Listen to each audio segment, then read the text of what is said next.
there are calls for us, for the AFP, to withdraw our support from the president or to launch a coup d'etat or even a military junta. But several times we have announced that we are rejecting this as well, no?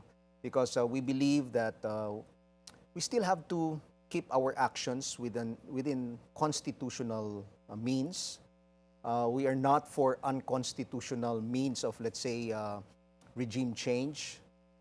Because for us, ang pinaka-importante ngayon is the stability of our country. Because if we do not become stable, let's say, nagkaroon ng coup d'etat, nagkaroon ng military junta, ang talagang kawawa dito, Pinky, is the country. Kawawa po yung ating bansa. For instance, no, there are several factors that we are looking into. That's why we decided to reject these calls. No, number one, the economy of our country.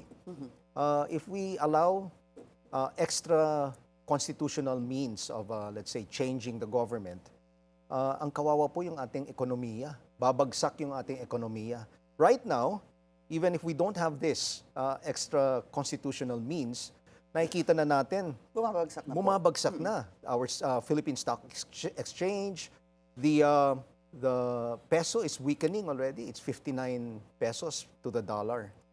And of course, on the foreign policy side, maaring magkaroon tayo ng mga sanctions from other countries. So when we look at this, and when we decide, we're not just looking at the political environment of our country, we're also looking at the bigger picture, yung ating, for instance, yung ating regional security.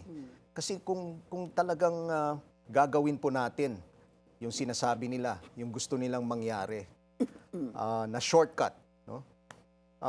Ang makikinabang lang dito is China. No? So kawawa naman ang Pilipinas. And then also, Pinky, as we look at the history of the Philippines, we have gone through several of this already. In 1986, yung People Power Revolution. In 1989, 1987, there were a series of coup d'etats, and then 1989 was the bloodiest. And I was already a cadet in 1986, so I saw this for myself. I saw the effect of 1987 revolution, where even the grandstand in PMA was blown to pieces in an attempt to assassinate then President Corazon Aquino. And then in 1989, we saw na naglaban-laban mga sundalo sa sundalo, brother to brother, no? So ayaw natin maulit 'yon. Kaya talagang very very strong yung stand po namin, Ma'am Pinky, that we will not agree to these calls for coup d'etat, for withdrawal of support, or even military junta.